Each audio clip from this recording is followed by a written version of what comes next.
Hello everyone, welcome to perform education. आज की इस वीडियो में हम अपना अगला क्वेश्चन देखेंगे वेक्टर सीरीज का। ये क्वेश्चंस हम प्रूव वाले क्वेश्चंस अभी तक करते आ रहे थे, उन्हीं में से एक और एग्जाम्पल है ये बुक का।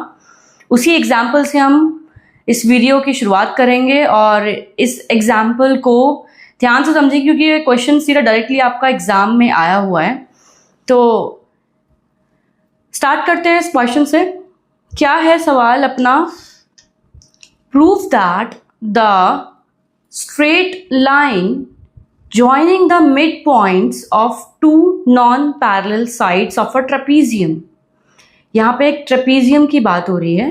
कह रहे हैं हमें प्रूफ करना है स्ट्रेट लाइन, उस स्ट्रेट लाइन को जो ज्वाइन करने पर बन रही है दो मिड पॉइंट्स को। एक स्ट्रेट लाइन बन रही है दो मिड पॉइंट्स को ज्वाइन करने पर, जो कि दो नॉन पैरेलल साइड्स के मिड पॉइंट्स को ज्वाइन करने पर एक स्ट्रेट लाइन बन रही है ट्रेपीजियम के। ठीक है, तो हमें सबसे पहले एक ट्रेपीजियम की शेप बना लेंगे। अगर आप देखोगे तो ये ट्रेपीजियम है इतना, ओ ए सी बी। तो ओ ए बी सी अपना ट्रेपीजियम है। ठीक है, ओ ए एक साइड हो गया अपना, A O C C B and A B.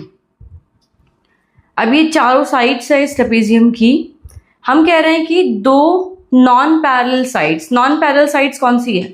C B और ओ ए तो पैरेलल साइड्स है। अगर आप देखोगे पैरेलल साइड्स हमें पता है क्या होती हैं, जो कभी इंटरसेक्ट नहीं करती एक दूसरे से।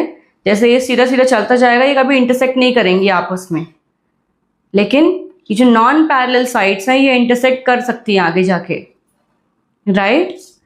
तो हमारे पास इसके मिड पॉइंट्स की बात हो रहा है। दो नॉन पैरेलल साइड्स को, उसके जो मिड पॉइंट्स हैं उनको ज्वाइन कर लेंगे। ये इसका मिड पॉइंट, इसका मिड पॉइंट है, ये ज्वाइन कर लिया। एफ और ई हमारे पास दो मिड पॉइंट आए और एक लाइन हमें मिली एफ ई वेक्टर लाइन। ठीक है, अब इसके बाद हम यहाँ पर कह रहे हैं कि जो ये स्ट्रेट लाइन है ना, ये जो बनी स्ट्रेट लाइन मिड पॉइंट्स को ज्वाइन करने पर is parallel to the parallel sides. हम कह रहे हैं कि ये पैरेलल है सी बी के और ओ ए के, ये हमें प्रूफ करना है। एंड हाफ ऑफ देयर सम, किन के सम के? सी बी प्लस ओ ए अगर हम करेंगे या ओ ए प्लस सी बी करेंगे, इन दोनों के सम से जो हमारे पास आएगा, सम जो हमारे पास आएगा अगर आप उसको आधा कर देंगे तो उतना एफ ई है, ऐसा हमें प्रूफ करना है।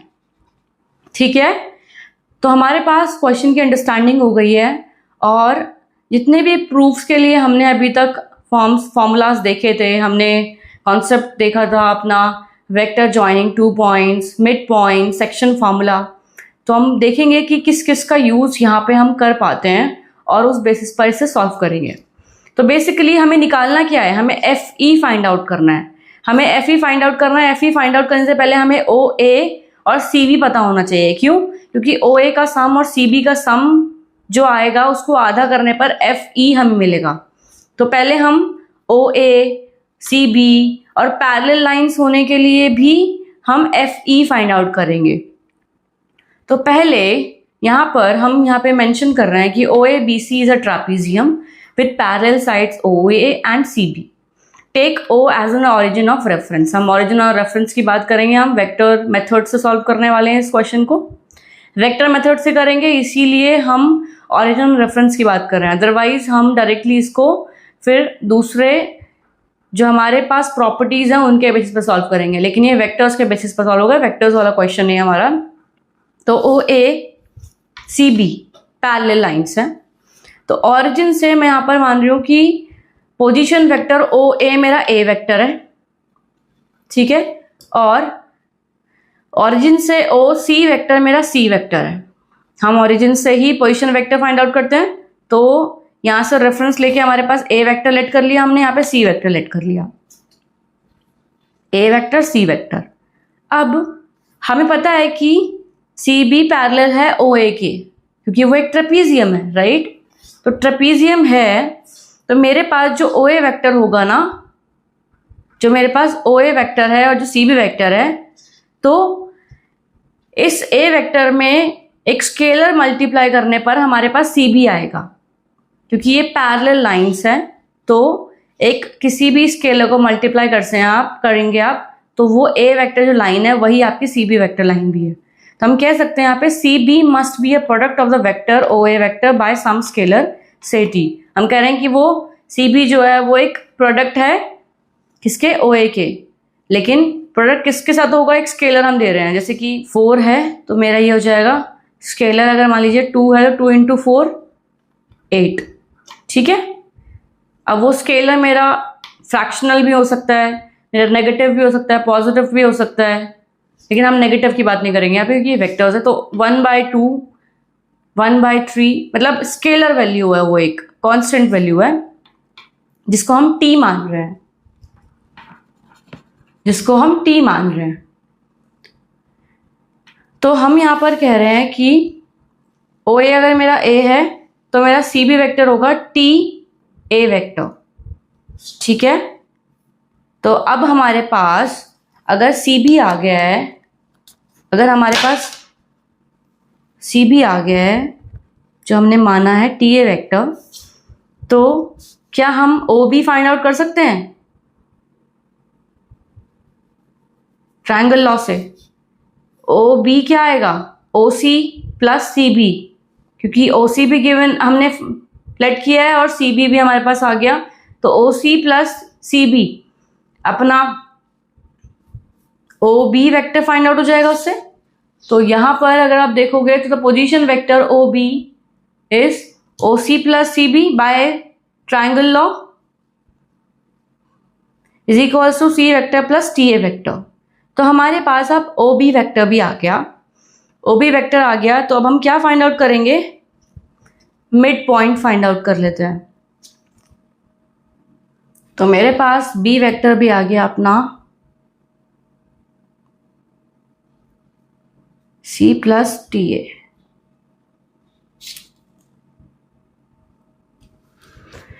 अब हमारे पास चारों साइड्स आ गए हैं, चारों साइड्स के लिए जो हम वेक्टर्स कंसिडर कर सकते थे वो हमने किए और उनके बेसिस पर हमने दूसरे वैल्यूज फाइंड आउट कर लिए, दूसरे पोजीशन वेक्टर्स। तो अब हमारे पास सारे वेक्टर्स हैं साइड्स के, हमें बस ओ एफ फाइंड आउट करना है और ए ई फाइंड आउट करना है, मतलब एफ और E mid point find out करना है। ये आ जाएगा तो हम फिर F E vector find out कर लेंगे। अल्टीमेट गोल हमारा F E vector find out करना है। तो हमने यहाँ पर क्या किया, F is the mid point of O C, हमने यहाँ लिखा पोजीशन वेक्टर ऑफ एफ। जो एफ है वो क्या है, मिड पॉइंट है ओ सी का, तो ओ वेक्टर प्लस सी वेक्टर, क्योंकि ओ और सी डिवाइडेड बाय 2 करेंगे तो हमारे पास 1/2 सी वेक्टर आ जाएगा। इसका मतलब हमारे पास मिड पॉइंट रूल से ओ एफ पोजीशन वेक्टर आ गया, ठीक है। सिमिलरली हम ई वेक्टर फाइंड आउट कर लेंगे, O E vector, E is the mid point of A B, A vector हमारे पास है और बी वेक्टर भी हमारे पास आ गया था, तो ओ ई वेक्टर आ जाएगा अपने पास। तो इसके लिए ओ ई होगा A vector plus C plus T A, जो कि बी है, ओ बी वेक्टर है, एंड ये हो जाएगा अपना ओ ए वेक्टर। तो इससे हमारे पास आ जाएगा ई वेक्टर, ओ ई वेक्टर। ऐसे हमने फाइंड आउट किया तो ये हो गया, एंड ए कॉमन कर लिया तो 1 प्लस टी प्लस का सी वेक्टर बाय 2, ऐसे हम इसको मेंशन कर देंगे, ठीक है। यहाँ तक क्लियर है हमें, ओ ई वेक्टर हमारे पास आ गया, देन एफ भी आ गया और ई भी आ गया, मतलब हमारे पास ओ एफ ओ ई ये दोनों वेक्टर्स आ गए हैं, तो हमारे पास एफ ई वेक्टर आ जाएगा। अब O E vector minus O F vector, ये भी हमने ट्रायंगल लॉ से देखा था, आपको क्लियर होगा। जो हमारे पास ये ट्रापेजियम बन रहा है, ओ एफ और ओ ई, तो इससे हमारे पास एफ ई आ जाएगा। एफ ई निकालने के लिए हमारे पास क्या करना होगा, हमें ये यहां जा रहा है, देन फिर ये यहां और फिर ये यहां, तो हमारे पास ओ एफ और एफ ई का सम होगा ओ ई। तो ओ ई को लेफ्ट हैंड साइड पे ले जाएंगे तो हमारे पास क्या आया, एक नेगेटिव में रहेगा, जो कि हमने सीखा भी था कि एफ ई निकालने के लिए हमारे पास फॉर्मूला हम कैसे लिख सकते हैं, ओ ई वेक्टर माइनस का ओ एफ वेक्टर। तो ये हो जाएगा हमारे पास, हमने जो हमारे पास आए उनकी वैल्यूज को हमने यहाँ पे लिखा। कॉमन कर लेंगे, 2 को कॉमन किया, सी से सी कैंसिल हो गया, A vector plus 1 plus T by 2, ये हमारे पास एफ ई आया। अब अगर आप इसे देखोगे ध्यान से तो ये हो गया हाफ, अगर आप इसे देखोगे यहाँ पे ध्यान से तो ये हो गया हाफ अलग, 1 बाई टी अलग और ओ ए वेक्टर, ये आया था हमारे पास। ए वेक्टर क्या है, ओ ए वेक्टर है, और इसको 1/2 मैं इसको कुछ ऐसे लिख सकती हूँ। तो अगर आप देखोगे तो एफ ई क्या है, half of sum of C B plus O A. O A and C B को ऐड करने पर हमें यही मिला था, देखा होगा आपने, तो नहीं देखा है तो हम इसको देखते हैं, शायद हमने इसको अभी नहीं किया है। तो एफ ई एक स्केलर मल्टीपल हो गया ओ ए का, तो हम कह सकते हैं, क्योंकि जब हम कह रहे थे कि जो सी बी है वो अपना टी ए वेक्टर है, तो वैसे ही ये एक स्केलर हो गया और ये हो गया मेरा ए वेक्टर, राइट, ये स्केलर और ये ए वेक्टर, मतलब ये इसके पैरेलल हुआ फिर। तो F E vector is parallel to O A vector, जैसे हमने सी बी के लिए लेट किया था। तो हमारे पास अल्टीमेटली क्या आया, ए वेक्टर आया उसके प्रोडक्ट में, जो कि एक स्केलर प्रोडक्ट होगा ए वेक्टर के। तो इस केस में हम कहेंगे कि एफ ई पैरेलल हो गया ओ ए के, और सेम चीज पैरेलल हो गई अपनी सी बी के, तो ये तीनों पैरेलल हैं। तो चीज पहले हमने प्रूव कर दी। दूसरा, अब अगर आप इनका सम देखोगे तो ओ ए प्लस सी बी का तो क्या आया, ओ ए होता है अपना ए वेक्टर, सी बी है अपना क्या, A plus T, sorry C B अपना टी ए है। तो हम यहाँ पे कॉमन कर लेंगे ए वेक्टर, ये हो जाएगा 1 प्लस टी। तो मैंने यही चीज लिखी है यहाँ पे, तो हम इसको आगे लिख लेते हैं, इसको पीछे, तो जस्ट प्रोडक्ट में ही है दोनों, तो ये हो जाएगा ओ ए वेक्टर। तो हमने क्या देखा यहाँ पर, ये जो है ये सम हो गया इन दोनों का सम को आधा करेंगे तो मेरा क्या बना, एफ ई वेक्टर। तो इसी के पैरेलल ही मैंने ये चीज लिख दी यहाँ पे, here F E is equals to this, which can be written as this.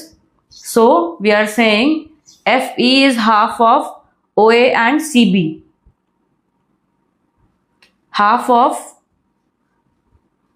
O A plus C B, और we can say half of the sum of O A vector plus C B vector. तो आज का question यहीं तक, thank you.